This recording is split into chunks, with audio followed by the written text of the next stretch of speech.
Welcome to Gleaning and Gathering. Today we are here at the Interchurch Holiness Convention and had an opportunity to sit down with my very own daughter, who is currently a freshman at God's Bible School and College.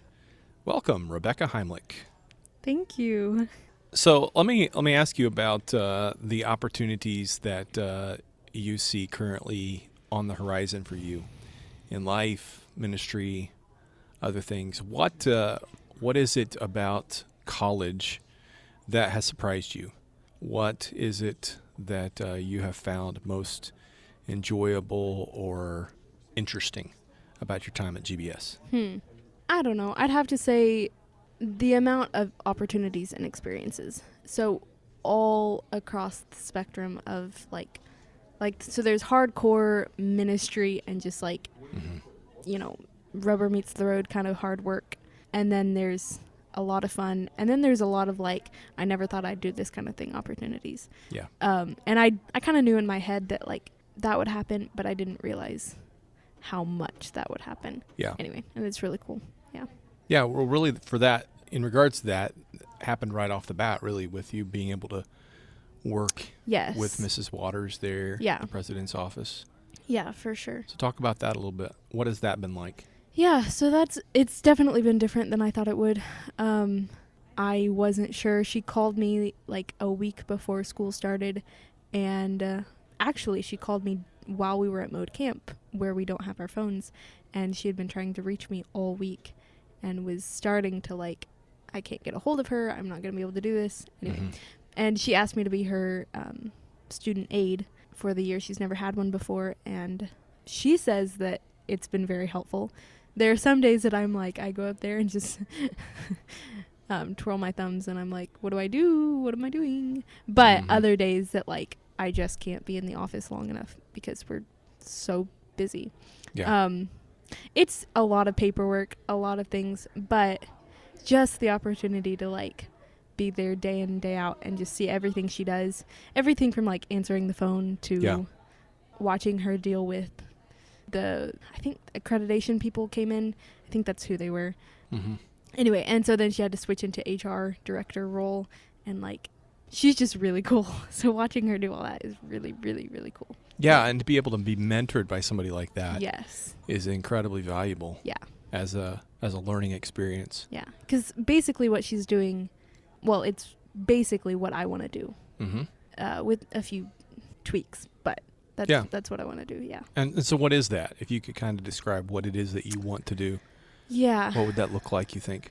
I would want to be in her position, so a secretary of sorts, to specifically one person or one organization, and be able to organize their system, create a system that works that everybody can understand. They can come to me and be where is this? And I know exactly where it's at or whatever they need.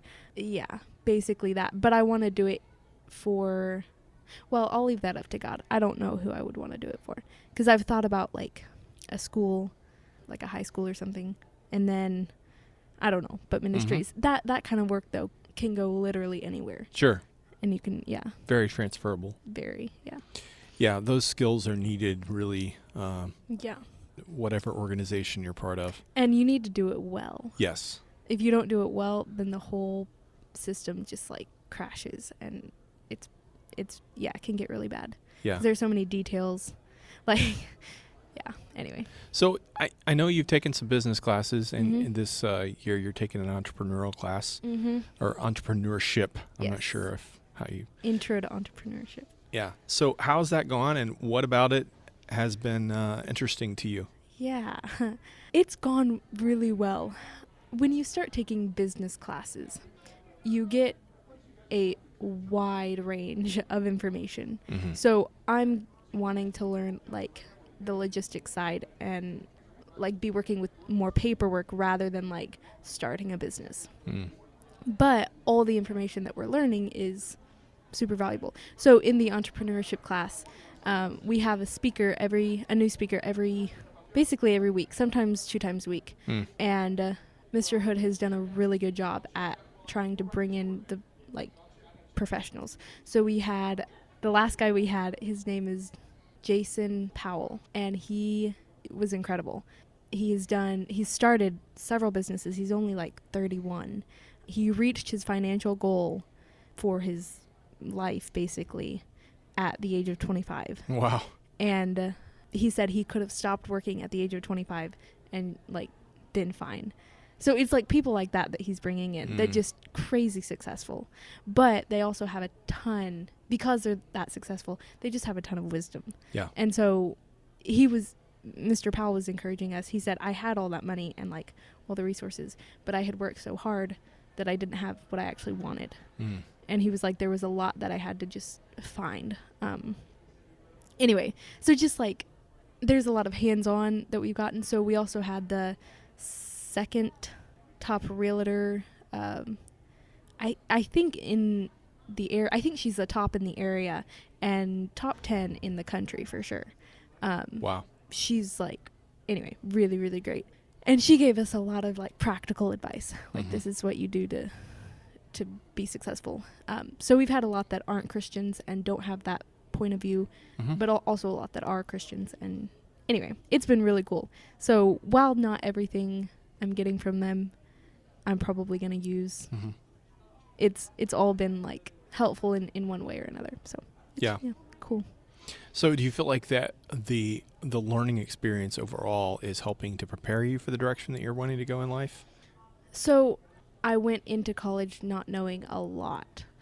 And so just getting my eyes open to, like, what's out there and what's available as far as, especially in the business world. So I'm probably never going to be a realtor, but just knowing a little bit about that is helpful. And I'm probably never going to be a huge investor, but knowing the terms, knowing, like, being able to, you know, interact with that knowledgeably to a certain extent, it's helpful. So yeah, I would say those things are helpful. But as far as, like, exactly where I'm going in life, I don't really know. I know that this is exactly where I'm supposed to be. Yeah. And so that's comforting. Since we don't have to choose our direction, like, we're just being led of the Lord, then I'm not super worried about it. Just take one day at a time. Yeah. Do the next right thing. That's the plan. Yeah. No, I think that's a good plan. Yeah. Yeah. Well, what's next? Anything on the horizon for you right now? Anything that you're excited about? Well, I know you're going to be traveling this summer a little bit. Yeah. Yeah, I'm traveling with GBS youth camp teams. You excited about that? 3 or 4 camps. Yeah. It's a good opportunity to travel and meet people and play and get paid. So that's good. Yeah, that's good. Yeah. Very good. Well, thanks for taking time. Yeah. Appreciate it. So we're here this afternoon also with Ethan Horde. And Ethan is a friend from way back, and he's into podcasting as well. Ethan, welcome to the booth. Well, thank you. Privileged to be here. So tell me, how did you end up getting involved in podcasting? Tell me that story. So my involvement in podcasting, I'm not sure how involved I am yet, but so two of our friends at the college there, Union Bible College, decided they had a pretty expensive mic, and they're like, let's start a podcast here. So they had all the technical knowledge, but didn't really have some of the ideas and some of the, I have ability to talk probably a little too much. So me and another guy got on there and more of the color commentaries, you might say. So I don't really do the technical work and all that, but I talk a lot. So yeah, but well, that's an important part of podcasting, I guess. It is true. Yeah. So how have you found it? Is it something that you've enjoyed? What part of it have you enjoyed? It is. I have enjoyed it a lot. So it's been interesting, the feedback. So we tried some different things with the podcast, and honestly, it is really dependent on no one person likes the same podcast. So we've gotten some people like, oh, you need to throw some more jokes in there, make it more, just guys hanging out. And some people were like, well, you need to discuss more serious topics and get all stuff in. So we're trying to find we've released 2 episodes so far, so we're still very, very new, trying to find the right audience, right topics to talk about. And but we really want it to be something that, because the one thing that I found interesting is the topics was important and all that, but it was really just not many podcasters are young in that generation. So a lot of people say, I love hearing your perspective on these topics. Yeah. from a younger generation, because it's just different than different generations have different opinions on stuff. So and podcast people really are. I mean, it's a very specific kind of subculture. yes, The people that listen to podcasts, and podcasting in general is something that's more intimate Yeah. in terms of the opportunity to be able to just have a personal conversation, Yeah. back and forth feedback with people. yeah, It's interesting because many times people are listening to this while they're at the gym or they're out walking the dog or they're Yeah. doing something else, and yet they've got you in their ear, Yeah. which is an interesting dynamic. it is. It's true. So you get all kinds of people listening that you don't necessarily think It's would true. listen. Yeah, for sure. So what about college? This is your first year at Union Bible College. It is. How's that been? It's really been. I really feel it's been great. I really feel like the Lord led me there. Paul, you knew, but I started out college in it's actually 2020. I started taking college classes, but I actually started officially in college 2021 doing engineering, local community college, and it started out enjoying it. But I was going to college, but I was taking classes, but I wasn't getting a college experience at all. I would go take classes because it was a secular university. I was part of a Bible college group on campus, but we met at best maybe every other week. Yeah.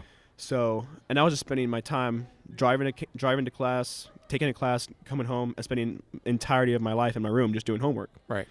Was not good for me spiritually, was not good for me in a lot of different ways. So I did enjoy it. Of course, there were some rough spots, taking engineering, you're taking calculus and physics and dealing with all that. But I did enjoy it, but I realized I liked more of business and all that. So I switched to where I'm at now, taking business classes at Union Bible College, and just really, really enjoying it. The Lord's really led me in a great way, loving where He's leading. My spiritual life has gotten a lot better, and just, it's been very good for me. For sure. Yeah. So speaking of where is He leading, what do the next few years look like for you? Where are you headed, do you think? Well, so everyone has asked me the question, where's your life headed? I've told them I have 3 different. So I like having a plan. I'm a planner, but I like to. I don't know exactly which plan is leading. Yeah. So I have 3 different life choices I'm kind of considering. I'm not sure if you want me to dive into those Sure, or not. But absolutely. Oh, sure. okay. Yeah. So the first one would be a friend of mine is I'm taking accounting at college. So I thought about just kind of going to a small town where I've been raised, a little farm boy, and doing accounting and maybe doing some farm on the side. That's kind of the low, easy option. Also thought about second option would be being in Bible college and really getting in. So little side, I've been in the CHM for my whole life, but IHC was kind of the climax as far as it got, and kind of being in that atmosphere more. I really enjoyed where it's been. I really just would love to, especially in these formative years of our country, where country's going in education and all that. I would love to teach either in a Bible college or a Christian school of some kind, because as I'm sure you know, the education system in our country is going to be making a huge change here very shortly. So I would love to do that and maybe do some business on the side. Third option is more of a daydream, is getting into the government security with being a fraud examiner, accounting. That's more of the dream option, just kind of far out there. But yeah, and then the fourth option is a question mark. Wherever the Lord leads, I'm open to it. So yeah, you never know. Yeah. Well, that's those all sound like exciting options, and it'll be interesting to see how God leads you. Yeah. So, is there anything else going on in your life right now that you're excited about or that you're interested in besides podcasting and school? Oh dear. Well, I've kind of taken a break from a lot of things right now with college, and been doing some traveling for the school, so it takes up a lot of time too. So I've kind of taken some of my other hobbies I've been doing, taking a break for them. I enjoy writing. I enjoy doing creating stories and all that. But I love making connections with people, and I love having fun and enjoy talks, but also love having the deeper talks and having.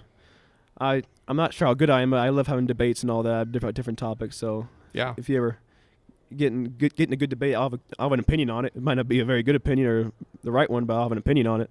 So love getting at that. But I'm learning more and more that I really like learning how things work, not only from an engineering background where I was from, like how machines work, how this works, but I'm getting more now is like, how does the brain work? Yeah. Why do we make decisions we make? Why do we make choices? Like emotions are all this, because some of it, so much, it's such an interesting topic to me personally. I'm getting Sure. more and more into it. So that'll probably be something that comes up in the future, maybe further education, somewhere down that road. But I just love learning about why we make choices we make. That's Yeah. one thing I've really learned into recently, at least. Yeah. Well, Ethan, thanks for taking time today. Absolutely. I know you're a busy guy, and this is a busy place, but thanks Absolutely. for taking time Enjoyed to it. sit down, and look forward to seeing how God leads you. It's a pleasure. Thank you. Well, those were a few of the memories from the Interchurch Holiness Convention this year, and I was excited to be able to set up the equipment and have a few conversations along the way in the midst of all of the busyness of that time. And also just say thank you to everyone who stopped by there in Gatlinburg, Tennessee, to share with us there at the booth where we were representing Victory Intercity Ministries, Victory Acres, Evangelistic Faith Missions, the work in Detroit, Wake Cafe, all the different things that are part of the family of ministries that we're part of here. So for Gleaning and Gathering, God bless.